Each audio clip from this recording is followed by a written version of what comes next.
Aí de repente eu fui lotado numa salinha, andei e tal. Aí lá no Senado tem tudo. Eu falei que é o mundo.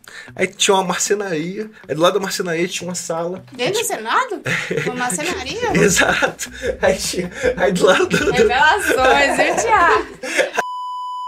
Olá, terráqueos, bem-vindos ao meu canal. Eu sou a Joy e no podcast de hoje a gente vai entrevistar o Henrique, que trabalha no Senado como analista legislativo. Fala um pouco mais pra gente, Henrique, sobre o seu trabalho, como é trabalhar no Senado do Brasil.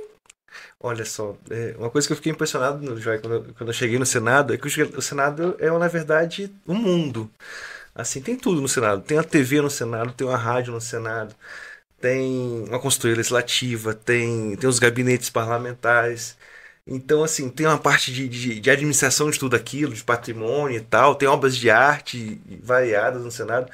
Então, assim, o legal de trabalhar no Senado, assim, é que você, de certa forma, pode escolher o que você quer fazer, assim, do que bate mais com o que você planeja para sua vida. E isso eu acho legal. E hoje eu estou trabalhando é, como assessor parlamentar direto, ajudando uma senadora a entender melhor os assuntos, a entender melhor as questões legislativas que estão tramitando e tal, os impactos legislativos do que se propõe.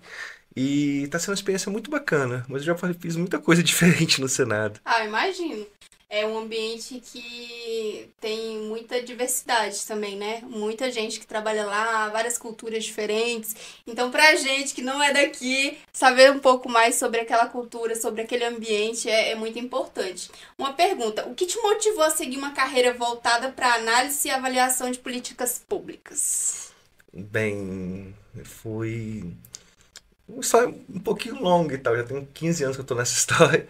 Na verdade, eu comecei estudando para concurso, assim, estudando para concurso, e saiu uma questão que eu não sabia exatamente que área de fazer para concurso, e saiu uma resolução e tal do Tribunal de Contas da União que ia fazer uma série de concursos de ano a ano na área de controle.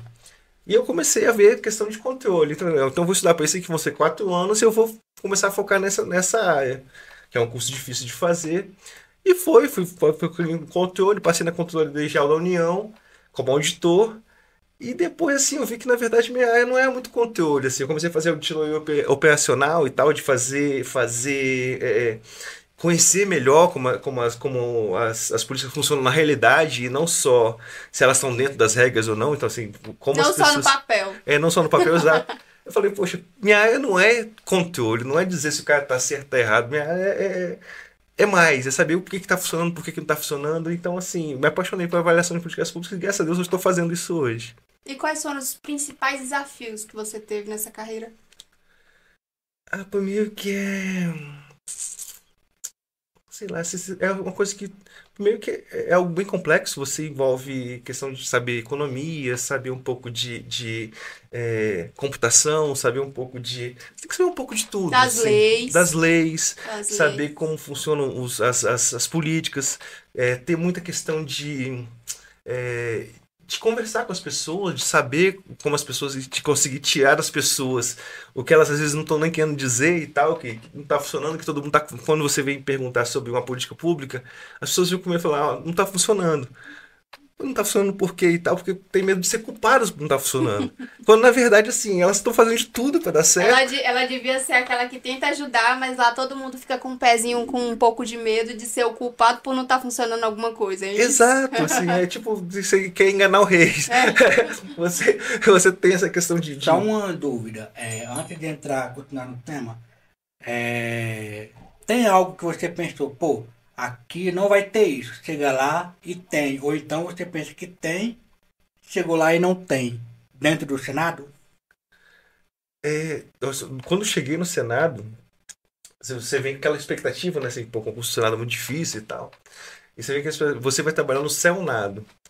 Aí, só que quando eu fui trabalhar no Senado, assim, a gente fez a primeira semana de ambientação. Aí o primeiro lugar que eu fui lotado foi no Serviço de Prevenção a Acidentes. E eu tava saindo da CGU, assim, da Controladoria Geral da União, e tinha feito auditorias maravilhosas, assim, coisa de mexer em coisa que estava acontecendo no Brasil todo.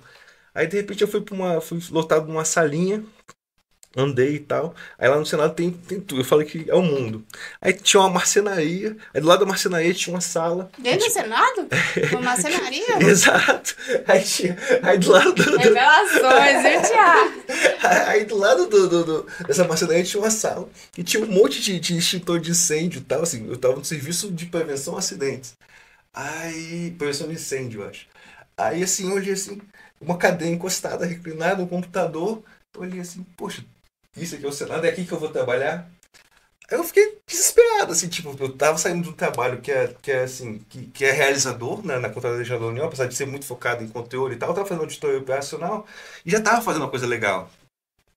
Eu cheguei no Senado e falei assim, poxa, o que vai ser isso?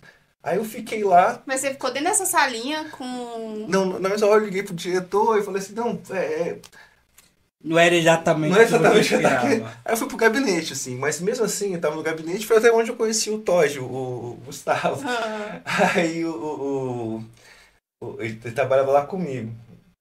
A gente começou a fazer. É uma área de Secretaria de Infraestrutura, que é Secretaria de Engenharia à época, que fazia manutenção no Senado. Assim, reforma de gabinete, essas coisas.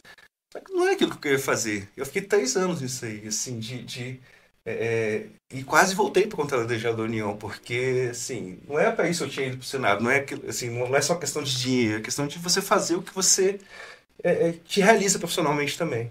Eu sempre tive muito isso. no seu trabalho, você tem o poder de influenciar diretamente nas leis que são criadas ou não? Não necessariamente, assim, às vezes o que você faz, assim, normalmente? Você levanta informações, você traz, às vezes, sintetiza o que está rolando na academia, o que está rolando em relatórios de algumas entidades que trabalham com aquele tema, e você traz as informações para você influenciar, na verdade, o parlamentar a tomar a decisão. Nem de influenciar, assim, para informar para que ele tome a decisão. E, assim, às vezes a gente é chamado a opinar, assim, uma coisa, isso aqui dá certo, pode dar errado, mas é uma coisa que é até difícil essa responsabilidade, assim, porque... É quase um advogado, né, Chico? Sim. Você já foi chamado para opinar sobre algo que você pensou? Eu nunca imaginei que fosse opinar sobre esse assunto. Mas é complicado, assim, porque você chega... Por exemplo, eu tenho agora eu estou assessorando a parlamentar diretamente e passa por todos os assuntos. Quando eu estava só no observatório, você era mais focado, violência contra a mulher, violência doméstica e tal, direito de mulheres. E quando estava com a assessoria parlamentar, assim, você de repente está falando de direito tributário, está falando de reforma tributária, está falando de marco legal de alguma coisa. E assim, e o tempo legislativo, assim, quando o negócio começa a andar, é assim. E você tem que, de repente, tirar da manga alguma informação relevante para ajudá-la a decidir.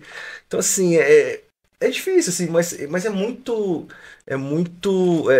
realizador, assim, você perceber que você ajudou num certo discurso, num certo posicionamento, que aquilo mudou, foi emendada a lei, porque de acordo com a majoração daquela parlamentar, eles acabaram aceitando alguma coisa que ia passar de forma que ia prejudicar alguma parcela da população. Isso é muito bacana.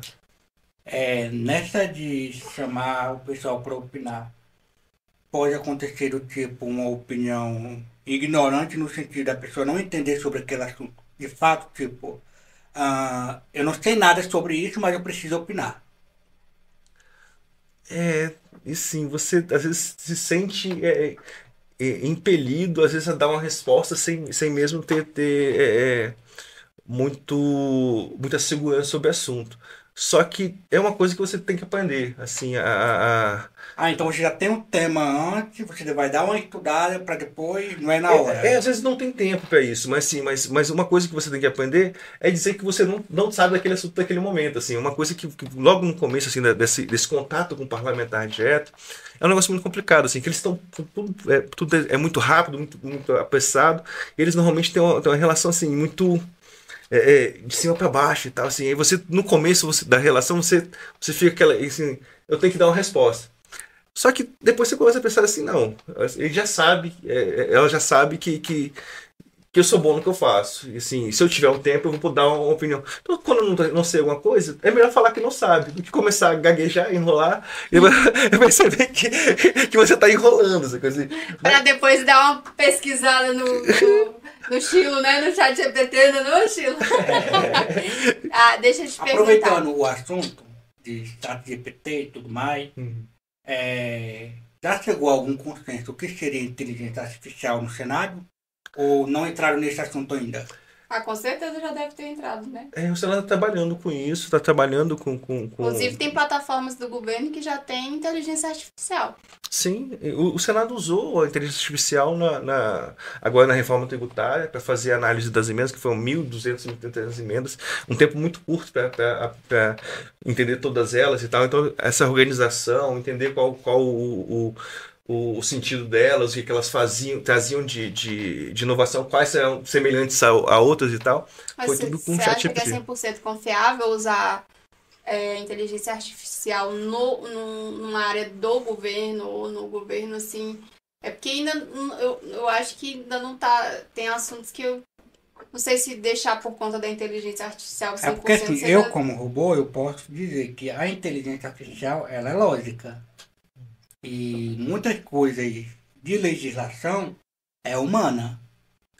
Sabe que isso, uma coisa que eu Ou percebi, uma coisa que eu percebi, assim, que a inteligência artificial não trabalha muito bem com legislação ainda, assim, por conta porque a inteligência artificial, o treinamento e tal, você deve ter passado por esse treinamento, você tem que ter informações muito catalogadas, assim, tipo assim, você tem textos, esse texto é bom sobre determinado assunto e tal, você tem que ter um grande volume de dados. E no direito é tudo muito meio bagunçado, desestruturado, os dados e tal, as questões. Então, assim, a própria linguagem do direito, as próprias leis têm uma linguagem própria. E eu percebo, assim, que eu já usei, você tem uma demanda para você ver se tem que determinado... foi uma demanda de questão de emenda parlamentar, eu fui ver como é que tinha sido julgado o Tribunal de Justiça em relação a período eleitoral. Aí eu pedi que a inteligência artificial fizesse esse levantamento para mim. Aí ele assim, e não conseguia entender muito bem e começou a inventar história. E assim, isso é um perigo e tal. Talvez você já estava. Então, resumindo, as leis hoje não são feitas por ChatGPT, e sim por humano ainda. Com a ajuda do ChatGPT eu acho. ainda. Com a ajuda. Por exemplo, dá uma justificação. Assim, quando você faz. Quando você quer mudar alguma lei, você tem que justificar. A inteligência artificial, o ChatGPT ajuda muito a fazer essa justificativa. Você coloca assim os pontos principais, em vez de você escrever 2 páginas e tal, como se fosse uma redação, você coloca os temas que você tem que abordar na justificativa. Ele faz, o esqueleto já traz essa justificativa e tal, assim, com os pontos que você traçou como mais importantes, e você só mexe ali. Assim, é claro que você sempre vai precisar fazer uma revisão. Fazer uma revisão. Para uma lei ser aprovada ou modificada, ela demora em torno de quanto tempo? Depende muito, depende assim. Eu sou do tipo que acho que elas têm que ir devagar mesmo, assim. Tem gente que acha que tem que ser um negócio rápido e tal. Eu odeio medida provisória, porque medida provisória não dá tempo de fazer mais nada, assim, de direito, assim. Eu acredito que depende muito da urgência, né? Depende Por muito exemplo, da urgência. se está acontecendo uma coisa muito grave e é no Brasil todo, provavelmente essa lei vai ser um pouquinho mais rápida. Sim, com certeza. Se não, aí vai haver estudo. É mais ou menos por aí? É por aí. Assim, você não. Mas às vezes a urgência é fabricada. Pô, tinha uma coisa que às vezes está parada 2, 3 anos, assim, numa gaveta, não sei o quê. E aquele tema, por algum motivo, não está na agenda pública naquele momento, na agenda de discussão. De repente acontece alguma coisa e aquilo vira uma urgência que você passou 2 anos que ninguém falou sem daquilo. mexer. E depois, sem dar um toque em 2 semanas, você sem quer pegar aprovar. no papel, aí depois de 2 anos vai lá e... Um exemplo muito fácil do que ele está falando, que está bombando aí na rede social hoje, é sobre o uso de celulares nas escolas. Passou muito tempo sem falar nada e parece que de um mês para o outro começou isso aí, aprovou e foi lá e sancionou. Mas eu tenho quase certeza, mesmo não sendo da Terra, que isso não vai fluir muito bem, não. Porque hoje em dia os celulares na mão de crianças e adolescentes é quase como uma doença, um vício. entendeu? Tão grande que não sei se mesmo com essa lei vai ser alguma coisa assim que realmente vai ser acatada, porque eu vi já vídeos que o adolescente fez um estojo de lápis e o celular por dentro do estojo de lápis. Aí vai abrir assim, aí é um estojo de lápis, a professora não vê que é o celular. Então, assim, hoje ter o celular na mão, não só para os jovens e adolescentes, mas para os adultos também, para os seres humanos, uma doença até. Vira até uma fixação. Você, a cada 10 segundos, você virar o celular e olhar o que está acontecendo no mundo, olhar entendeu? Então, as redes sociais. Então, eu acho que isso aí é uma coisa que vai ter que, eu acho que ou vai ter um boom e vai reformular essa lei, ou não vai funcionar, vai ser só no papel.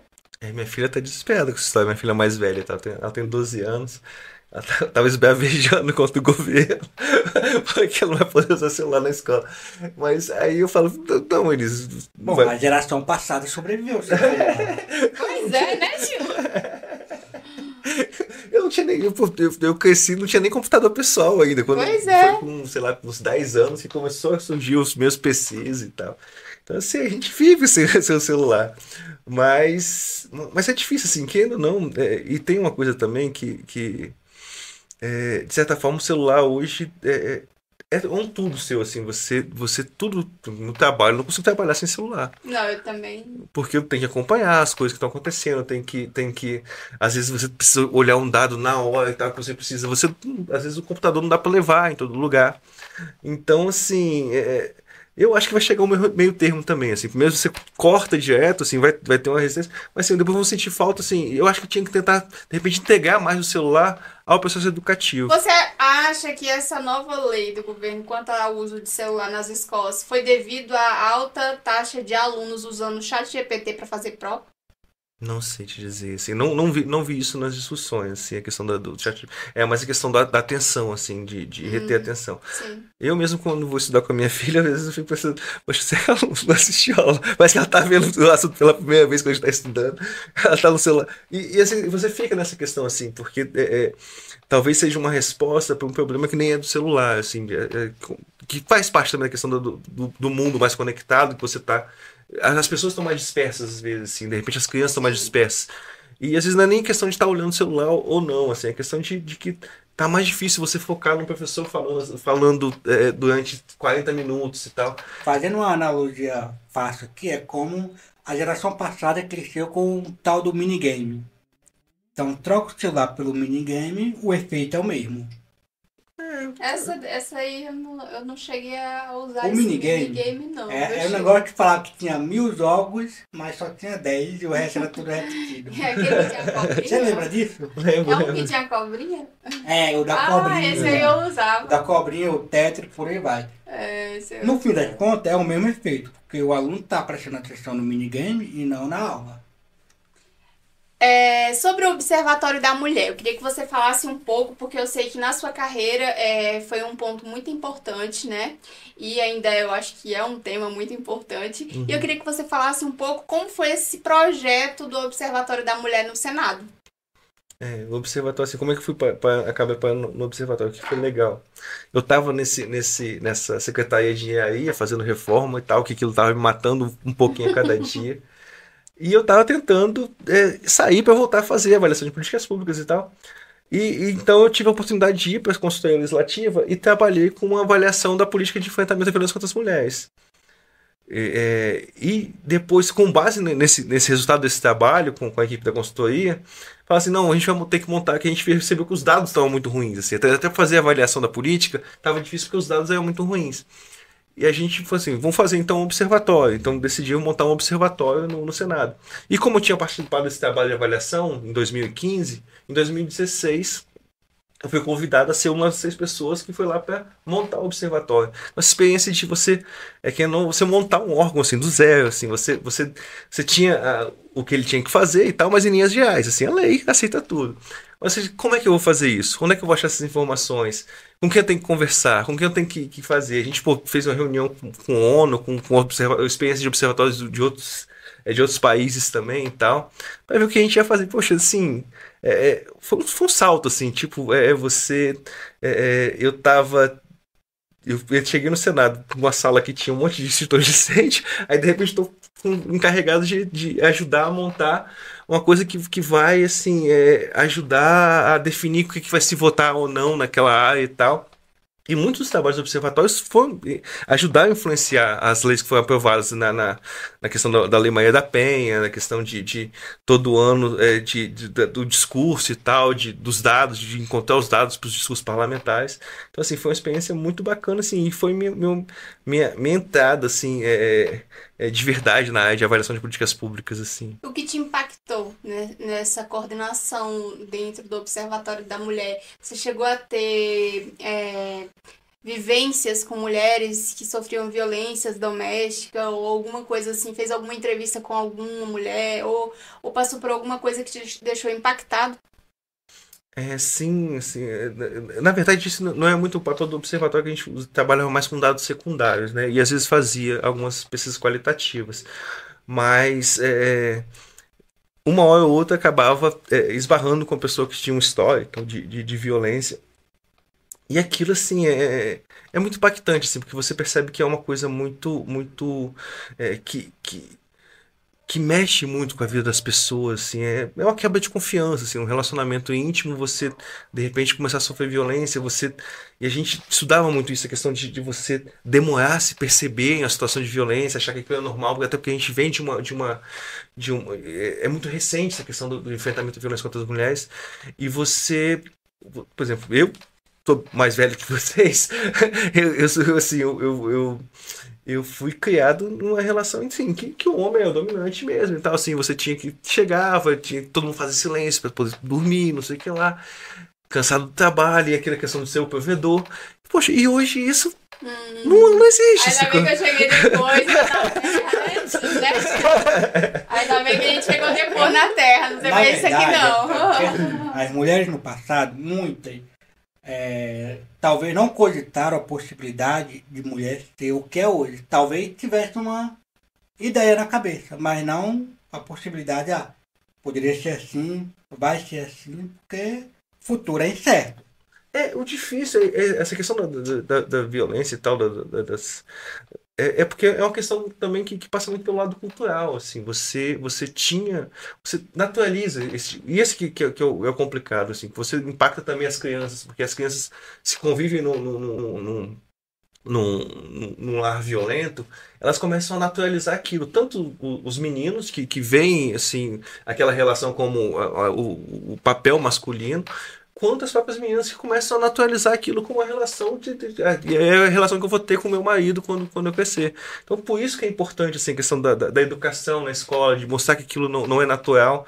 E isso vai mudando ao longo do tempo. E, assim, e é bacana participar disso. Assim. De certa forma, assim, quando eu teve uma exposição na Câmara e tal, no corredor da Câmara, com a história, né, da luta das mulheres contra a violência e tal. Aí quando chegou a questão da criação do observatório, eu falei assim, poxa, eu tô aqui, eu tô na linha da história, assim, eu tô aqui até 2021, 2015, 2021 eu participei dessa história. E é muito legal, assim, é muito realizador, profissionalmente e pessoalmente. Do seu ponto de vista, porque assim, entre uma geração e outra, a cultura mudou 90%, 100% quase, em relação às mulheres. O que mais impulsionou a mudança dessa cultura? Principalmente a luta das mulheres. Eu acho que foi muito uma questão assim, não caiu nada do céu, sabe assim? Foi muito, muito. Uma luta muito aguerrida dos movimentos feministas, assim, e muito. Uma luta meio ingrata também, assim, imagina você ter que ficar lutando pelo básico, assim, pelo direito de ser igual. Assim, e foi uma construção que demorou e vai ter sempre resistência, e você tem sempre esse backlash, assim, de você ter de novo, agora as mulheres estão inventando história para prejudicar os homens. Pode acontecer, assim, mas naturalmente não é isso, assim, é realmente a mulher que sofre a violência no relacionamento. Mas pode ser que uma ou outra realmente aproveite daquela legislação para prejudicar alguém porque dá. E é triste, né? Porque acaba com a luta de muitas mulheres que realmente sofrem abusos, que sofrem relações que ninguém nem imagina o que a pessoa passa em casa. E assim, é muito fácil julgar, né? Quem tá de fora, por que não sai? Às vezes não tem pra onde ir, às vezes não tem uma condição, às vezes tem que ficar, entendeu? Então é complicado, né? Toda essa questão é muito complicada. Como que você acha que o observatório influenciou e contribuiu para a formulação de leis eficazes nessa área do combate contra a violência? A Lei Maria da Penha foi uma delas? Não, a Lei da Penha é anterior, assim, porque você tem... O Observatório nasceu mais ou menos para realmente avaliar o impacto da Lei Maria da Penha. Assim, o que estava a partir da Lei Maria da Penha? Teve a Lei da Maria da Penha em 2006, aí em 2012 teve uma CPI no Senado... Acho que foi o CPMI, assim, Senado e Câmara juntos fizeram para avaliar como é que tinha evoluído a questão das políticas de enfrentamento às mulheres após a Lei Maria da Penha, depois de 6 anos, e perceberam que muita coisa não tinha dado. Aí sim, e perceberam que tinha muita dificuldade na questão das informações, de saber o que significavam as informações relacionadas às violências contra as mulheres. E aí em 2012 teve essa questão, e já em 2012 a gente falou assim, a gente tem que arrumar um jeito de melhorar as informações. Aí em 2015 teve a avaliação que eu participei no Senado, que a gente foi olhar assim, de 2012 para 2015 tinha mudado o quê? Não tinha mudado nada ainda. E foi daí que surgiu o observatório. Então, assim, aí depois do observatório, a gente continuou batendo na mesma tecla. Tem que melhorar a informação, melhorar a informação, melhorar a informação. E, assim, a gente fez alguns links e tal, fez algumas pesquisas bacanas, assim, para entender melhor, melhoramos, aperfeiçoamos a pesquisa do Data Senado sobre a violência contra as mulheres, para tentar tirar, assim, mais insights do que a gente conseguia nas pesquisas. Só para ficar mais claro, o que seria melhorar a informação? Olha só, qual que é a questão na violência contra as mulheres? Você tem vários órgãos que têm informação. Você tem a polícia, você tem o sistema de saúde, que tem as notificações de violência contra as mulheres, você tem justiça, os processos que entram, e você tem também assistência social. Você tem que é para você enfrentar a violência, tem que ser uma coisa, um enfrentamento complexo. E a mulher passa por todas essas questões. Às vezes é a área de saúde que percebe que ela está sofrendo violência, faz notificação, encaminha para a polícia ou não, assim, ou ajuda ela a procurar a polícia ou não. Só que, em primeiro lugar, essas informações não se conversam. São sistemas diferentes, com lógicas diferentes, com critérios de classificação diferentes. Por exemplo, só recentemente a violência psicológica entrou como um tipo penal no Código Penal, eu acho que em 2021. Antes disso não tinha violência psicológica. Tinha violência psicológica desde 2006 na Lei Maria da Penha, mas não tinha violência psicológica dentro do Código Penal. Como é que você sabia assim, se uma coisa casava com a outra? É muito difícil. Não tem como vocês criarem um sistema único? Integrado? Uma das coisas que nasceu até de uma recomendação nossa foi a questão da política nacional de informações relacionadas à violência contra as mulheres. Só que isso é complicado, assim, tipo o Cinesp, que é o negócio da polícia, das polícias, os dados de polícia. Aí, e dentro da polícia mesmo tem o lado da polícia militar e o lado da polícia civil, que não se conversam também.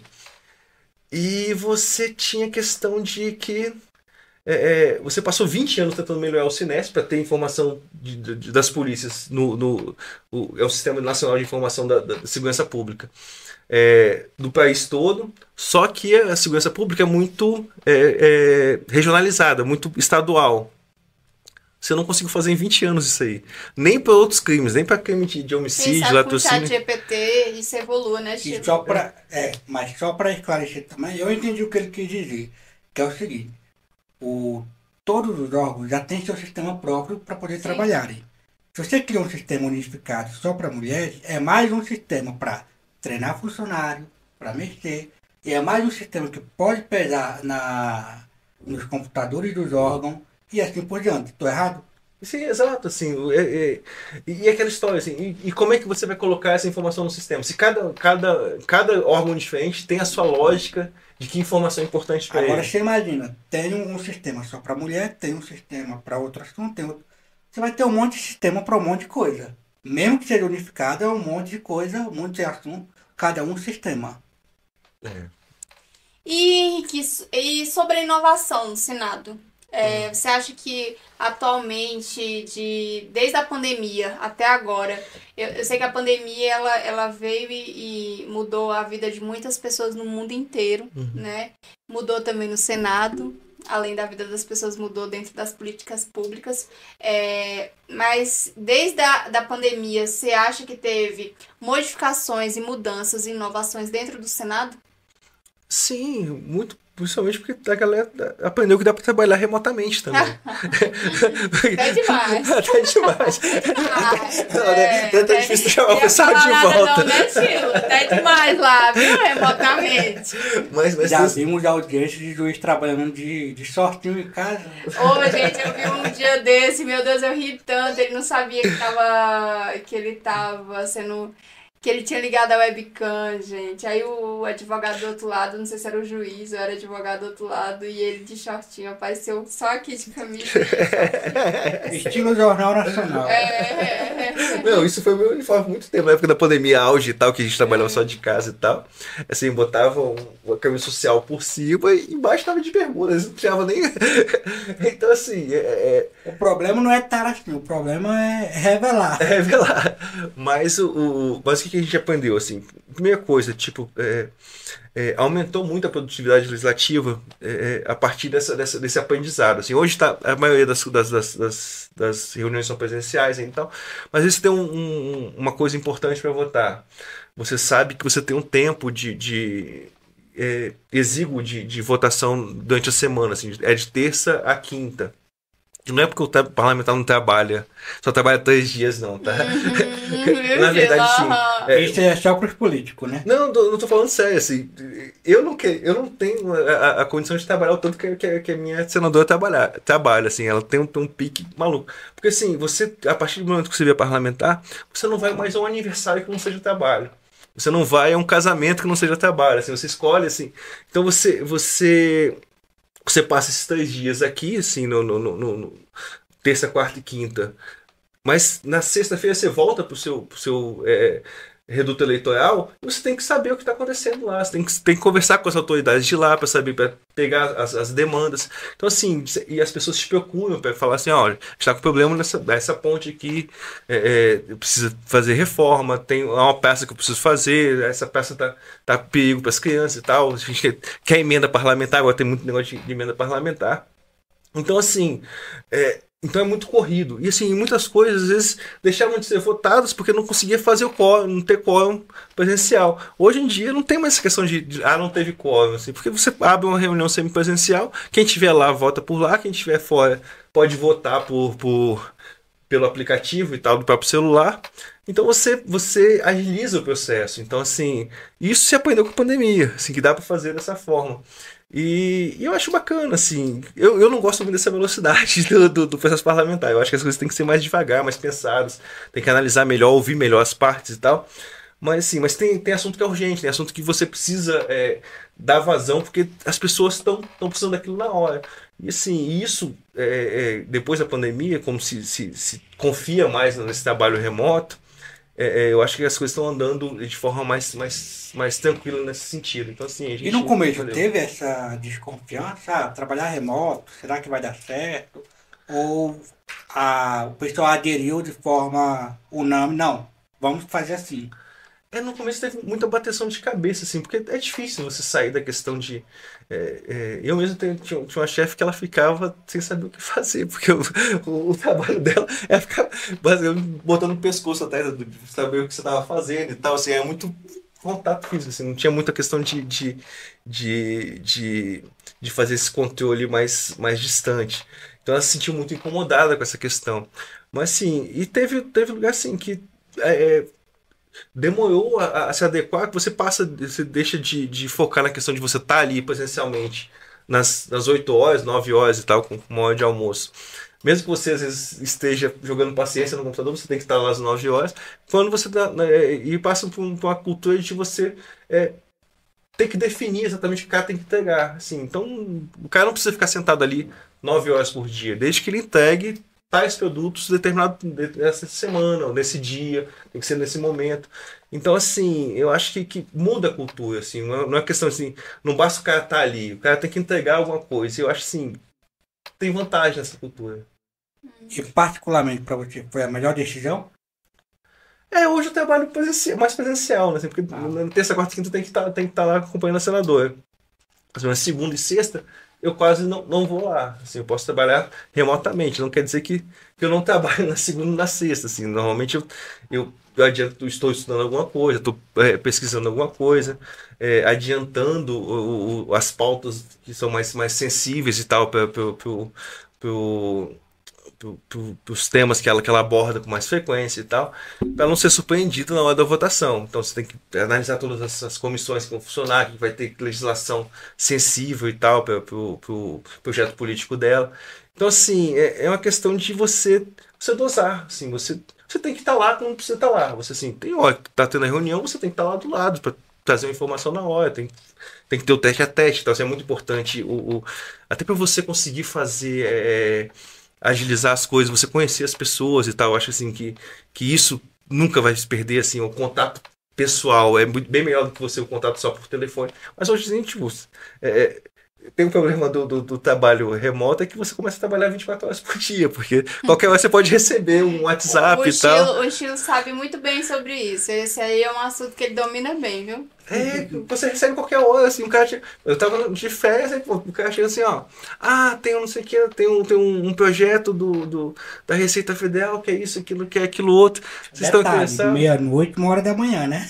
Às vezes sim, depende do ritmo da pessoa. Mas aí é só você ligar o telefone, gente. Se você deixar o telefone ligado pra pessoa te mandar mensagem 1h da manhã, vocês querem graça também, porque né? o que acontece? Quem trabalha no remoto, o trabalho, o contato com as outras pessoas... Mas tem horário, não tem não horário de trabalho? Mas mesmo que seja Quando é seja presencial, remoto? o que acontece? As pessoas já anotam tudo. Não, a pessoa vai estar aqui amanhã, tá horário, então eu vou passar tudo para ela amanhã, tá horário.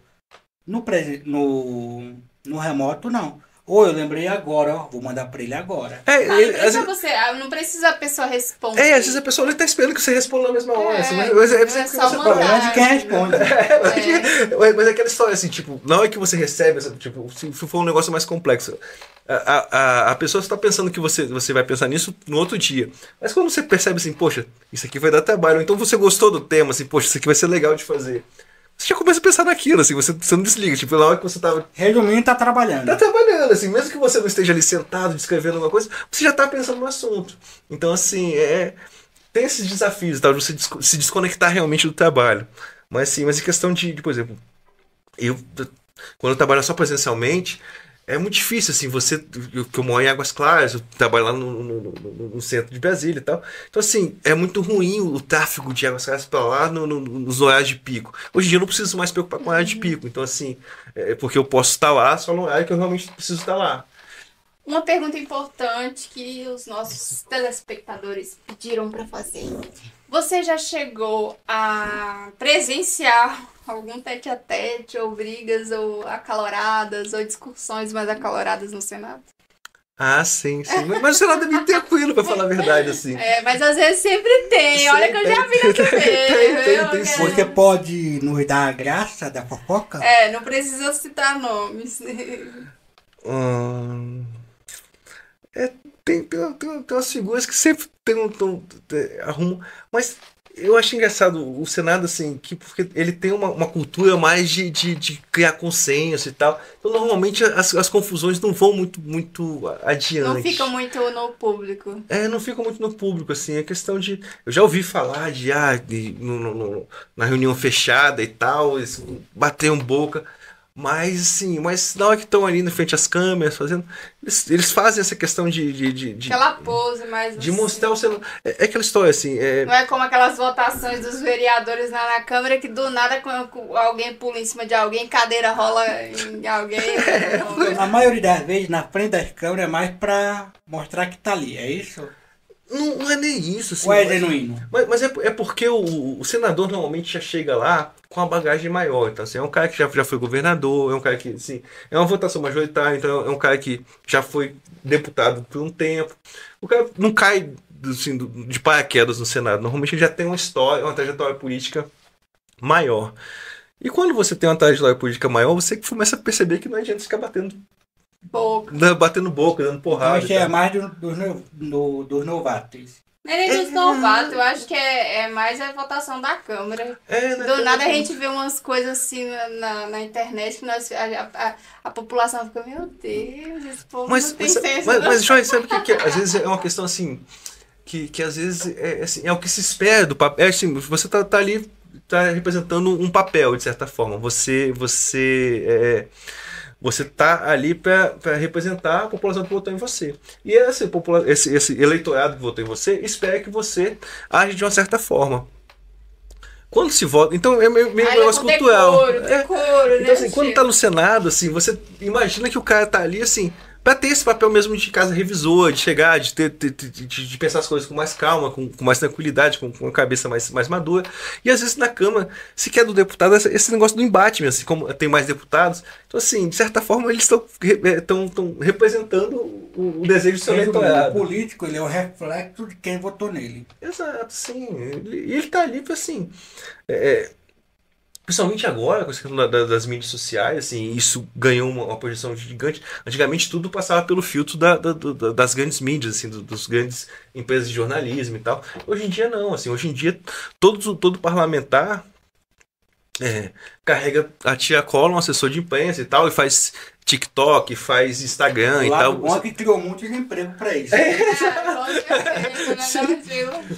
Mas então assim, se o cara não existe na mídia social, ele tá morto, assim, não vai ser reeleito de novo. Então assim, mesmo a galera da velha guarda e tal, teve que partir para essa questão de estar presente nas redes sociais. Então assim, e isso é bacana, assim, você reduziu a distância pro seu eleitorado. Então assim, você tá recebendo feedback do seu eleitorado o tempo todo nas redes sociais. E isso influencia, de certa forma, como você age. Assim, eu tava querendo que você fosse mais enérgico. Aí, na outra situação, vai acabar sendo, aí vai bater boca.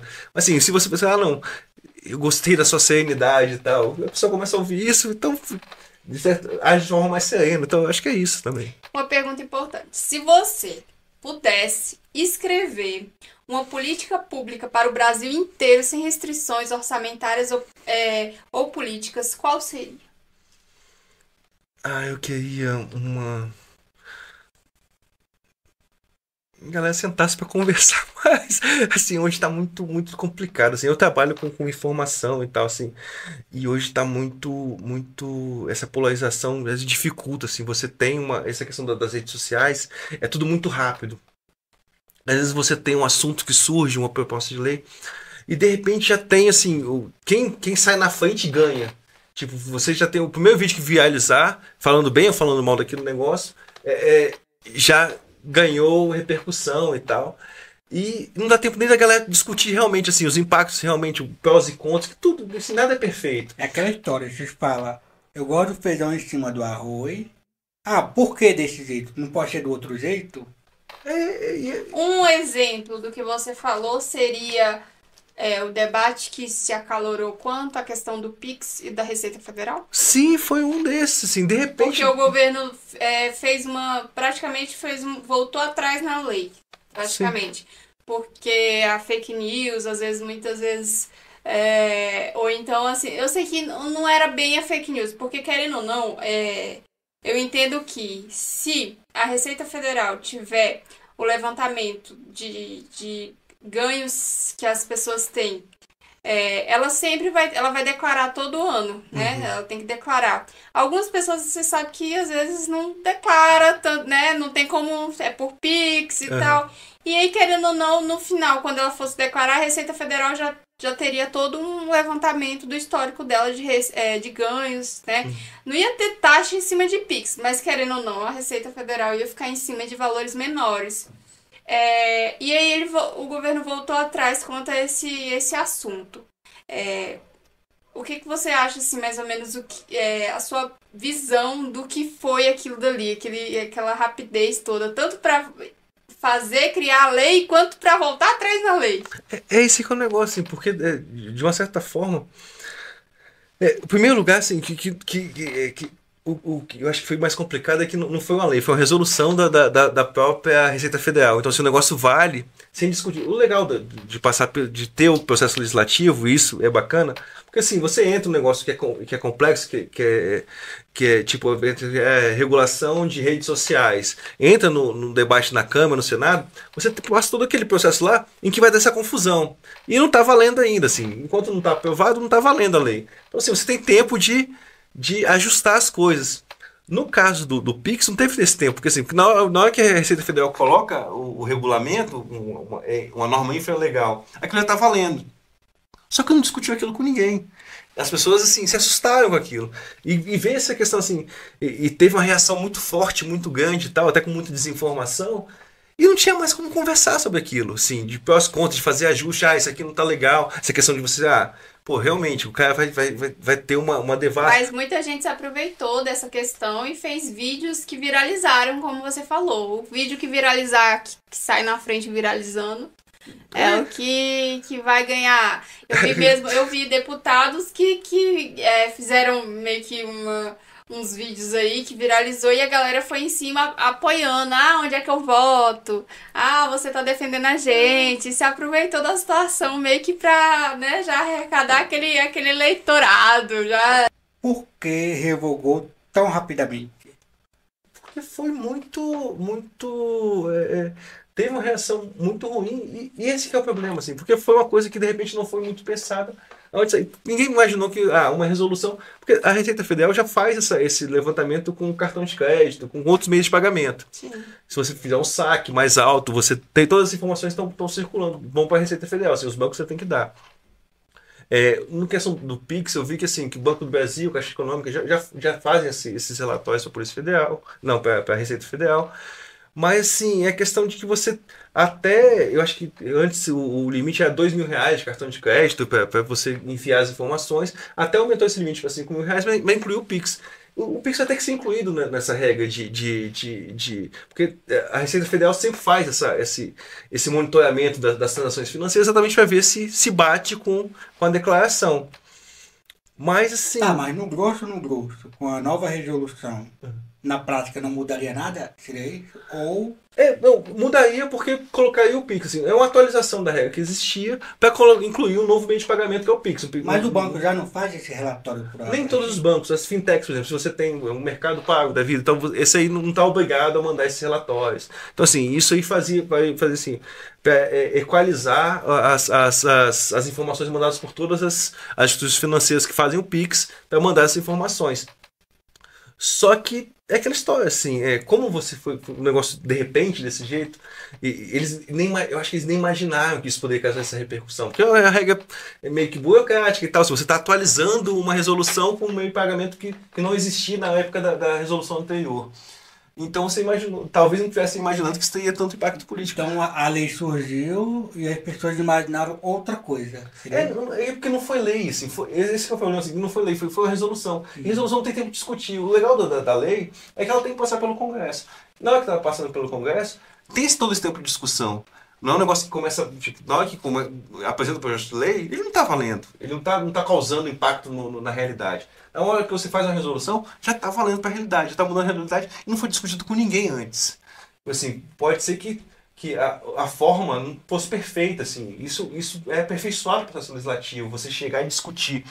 Esse aqui a gente muda. Esse aqui está dando muito desgaste. Vamos tirar isso aqui nesse momento que não é tão importante, vamos passar a parte que é mais importante. Então, assim, tudo isso no processo legislativo existe. E quando é uma norma infralegal, quando é uma norma dessa de órgão, não tem essa discussão. Então, foi por isso que voltou atrás, porque surgiu muito de repente também. Percebeu assim, deu muito estresse. É complicado, né? Eu sei que foi um boom aí, que muita gente se aproveitou da inocência ou da ingenuidade de muita gente também.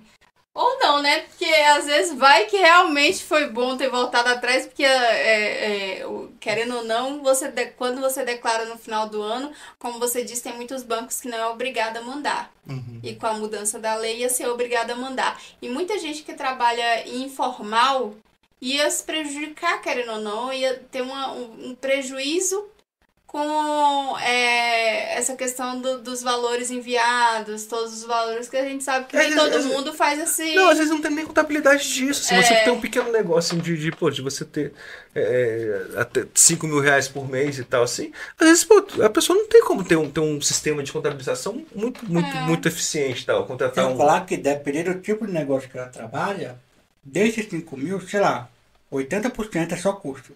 Exato, então assim, é uma coisa que realmente causou medo por isso, assim, poxa, assim, eu conheço pessoas que trabalham na Receita Federal, assim, eu acredito que a intenção deles não é assim, ser o malvadão e tal, até eu conheço o Barreirinha, assim, o secretário de Receita Federal, e assim, e o foco dele na verdade é outro, assim, de criar uma Receita Federal, fazer uma Receita Federal mais focada na conformidade, assim, menos na multa, assim, você favorecer mais favorecer quem é um bom contribuinte do que facilitar a vida do contribuinte do que realmente pegar os maus contribuintes e tal. Mas é uma coisa que não ficou muito bem explicado, né? Não ficou. Você perdeu. Eu acho que assim, poderia Não ter ficou. um projeto de lei para que tenha uma educação financeira, entre aspas, porque, por exemplo, a gente terminou o ensino médio, a gente não sabe fazer declaração. A gente não sabe como é que funciona, o que é FGTS. Então, assim, muita coisa a gente aprende a regra do jogo jogando. Então, poderia ter um projeto de lei nesse sentido nas escolas, porque todo mundo terminaria, eu sei que meu limite por anual é X, eu sei que eu preciso fazer isso, só que não. Muita gente acaba se ferrando financeiramente por não saber. Até a criação do MEI é uma coisa que o MEI ele é simples de se criar, você pode criar sozinho, não precisa de ajuda de contador, mas que muita gente não tem o MEI porque não sabe, acha que é uma coisa que vai ter que pagar um contador, que é mais burocrático, e dependendo da questão, realmente a pessoa é tão leigo, né, na questão que realmente precisa pagar um contador para criar o seu MEI que você consegue criar online, entendeu? Então acho que tudo tem que ter uma conversa e não chegar e falar, olha gente, agora vai ser assim, assim, assado. Aí a população que já é assustada, que já tá num processo de qualquer coisinha, é culpa de tal pessoa, é culpa de fulana, olha só, por isso que tu vai pagar mais caro, votou em tal pessoa. Então a galera já fica, entendeu, receosa. Então, querendo ou não, o governo tem que pensar mais sobre essas políticas, sobre essas questões, assim. Ainda mais quando mexe no... Você já viu aquele ditado? Quando mexe no bolso... A conversa fica séria. É só mexer no bolso que no instante, ó, a pessoa que tava jogando lixo na rua para de jogar. É por isso que Fernando de Noronha é tão limpo. Ninguém joga nada lá na praia, porque se jogar é 500 reais de multa, entendeu? A praia é maravilhosa. Segundo o Whindersson Nunes, bom dia, 5 reais. 10 reais. Pisou na tartaruga é 15 mil, viu? Pisou na tartaruga errada ali é 15 mil, entendeu? Mas se você matou um cara ali na esquina, tá tudo certo. Tá tudo certo. Agora pisa na tartaruga pra você ver. Vai até preso. Se você pudesse dar um conselho para jovens profissionais interessados em seguir uma carreira no setor público, qual seria?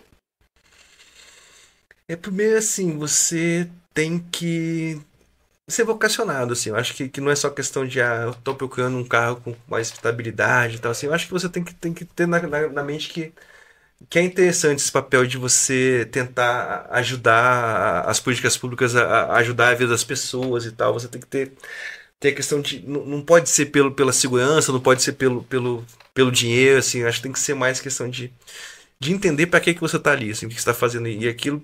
E no final, eu acho que se você tiver isso, você vai acabar encontrando seu espaço, assim, vai se realizar com isso. Com certeza. Eu acho que tudo na vida tem que ter aquela vocaçãozinha básica, né? Precisa de alguma formação específica? Pro meu caso específico, assim, a gente... É uma formação meio ampla. Eu acho assim, o cientista de dados, que hoje... Quando eu comecei a estudar para essa área, não existia ciência de dados ainda. Então, assim, eu sou um cientista de dados, de certa forma, autodidata. Mas hoje tem a ciência de dados, que te ajuda a questão de avaliação. Tem a economia, tem muita avaliação vem da área de economia. E tem mais o quê? E tem hoje, por exemplo, eu fiz mestrado em monitoramento e avaliação de políticas públicas, estou fazendo doutorado em políticas públicas. Então, assim, tudo isso tem os cursos específicos e tal, mas é uma questão de você saber que você tem que saber de gestão pública, de administração, de economia, saber um pouco de Resumindo, a computação. maioria das coisas você faz depois que entrou na área. Hoje já é um negócio mais estruturado, assim, eu tô falando da minha experiência pessoal, assim, foi uma coisa que, assim, é uma área que basicamente é tudo mato e eu fui aprendendo com um pedaço. Hoje em dia as coisas já estão mais estruturadas, assim, você já tem cursos específicos voltados à avaliação de políticas públicas, a monitoramento de políticas públicas, você consegue encontrar. Mas tem essa área, economia, é questão de ciência de dados, são as coisas que você mais precisa para trabalhar. Qual filme, livro, série que deu uma experiência que mudou a forma de você ver o papel do Estado na sociedade? Um livro, série, filme? Teve um filme assim que eu achei muito interessante, foi, não sei se vocês lembram, Saneamento Básico. Assim, um filme bestinho e tal, assim, acho que Tem um filme chamado Saneamento Básico. Saneamento Básico. Estilo, precisamos assistir esse filme, estilo que eu nunca ouvi falar na vida. É um filme. Não, spoiler aí. Ele é brasileiro, esse filme? Sim, com Ah, então é atores brasileiro, famosos, que é sempre com os atores que trabalham nele. Vai ser muito, muito legal. E qual que é a história desse filme? Eles estavam precisando eles estavam precisando fazer uma fossa, alguma coisa assim, porque tinha um esgoto a céu aberto. Numa cidadezinha, então, um riachozinho, caía esgoto ali e era um esgoto a céu aberto. Eles precisavam de recursos da prefeitura para fazer uma obra de saneamento. Só que eles foram buscar e a prefeitura não tinha recurso. Aí a prefeitura foi buscar um convênio com a União, ou com o Estado, não lembro exatamente onde, só que só tinha recurso disponível para fazer uma cinema, para fazer um filme. Então eles fizeram. A ideia deles era fazer um filme para desviar recurso do filme para poder fazer a obra que eles precisavam da fossa. Mas fizeram o filme. Fizeram o filme e acabou não sobrando dinheiro pra fazer a fossa, continuou a fossa lá. Aí fizeram o monstro da fossa, é o filme e tal. E assim, o filme divertidíssimo, engraçado. E assim, no fim das contas, foi esse insight que teve, assim, tipo, eles estavam precisando de dinheiro pra fazer a fossa. Ele não tinha dinheiro, esse dinheiro disponível, tinha dinheiro pra fazer filme, eles estavam querendo desviar dinheiro com uma boa intenção de fazer a fossa. Então, assim, a questão da alocação do orçamento, de onde colocar o dinheiro e tal, e você ter aquele. E isso acontece na realidade, sabe assim, de você ter, às vezes, muito recurso para uma determinada área que de repente não tem tanta necessidade naquele momento, e faltando recurso para uma área que emergencialmente está precisando de ter mais recursos. O pessoal chama de pedalada fiscal? Não, ou é outra coisa? Assim, pedalada fiscal tem mais a ver com as contas e tal, no final do ano e tal, assim, mas é a questão de você, da alocação orçamentária mesmo, assim, de você decidir onde é que você coloca e quanto você coloca em cada política. Eu acho que o filme que eu vi aqui no Planeta Terra que me impactou muito quando eu assisti sobre essa questão de Estado e sociedade foi o V de Vingança. Você já chegou a assistir? Sim, já. Então é um dos que me marcou muito. Eu acho que é um filme que fala muito sobre Estado e sociedade e o poder que a sociedade tem em cima do governo. Então, Henrique, eu acho que por hoje eu adorei fazer a entrevista com você. Tem alguma coisa que você gostaria de passar para os telespectadores que vão nos assistir, que você queira deixar como recado? Eu acho que a gente tá passando por um período em que as pessoas estão muito chateadas com muita coisa e tal, às vezes muito desesperançosas de que a gente consiga fazer coisas que vão melhorar realmente o país. Eu acho que a gente não pode perder a esperança, a gente tem que tentar, assim, mesmo que não venha na velocidade que a gente está pretendendo, mesmo que não venha na velocidade que a gente demanda, que a gente queira. Acho que se a gente não desistir, a gente está conseguindo fazer as coisas assim, mesmo que devagar. Eu acho que vale a pena a conversa, vale a pena o diálogo, vale a pena ouvir opiniões divergentes, vale a pena a gente tentar sair um pouco essa rotulação das pessoas, se a pessoa pensa diferente de você, ela tá mal intencionada e não é isso, às vezes ela tá só enganada. Então, assim, eu acho que a gente tem que conversar mais, tem que Sim, entender eu melhor. acho que o diálogo sempre foi muito importante. Muitas vezes as pessoas confundem, né? Começa um diálogo e do nada começa já a cadeira voar. A cadeira O que ele voar. quis dizer é, converse, fale, ouve, fique no lugar do outro. Sim. Sim, E aí? sim. E eu queria também te presentear com o nosso chaveirinho do pod, mais um bottom do podcast pra Muito você. obrigado, É um gente. chaveirinho aí de Star Wars. E o nosso bottom do podcast. Queria te presentear e agradecer por você ter participado. Espero que você tenha gostado de participar do nosso podcast. E é isso, muito obrigada. Gente, não se esquece de se inscrever no canal, ativar a notificação. Não esquece também que o nosso QR Code vai ficar aqui. Quem quiser fazer doação, ou o QR Code da gente está aqui. E vocês contribuem para que o nosso projeto continue. Muito obrigada e até a próxima. Beijo da Joy! Estilo desligando.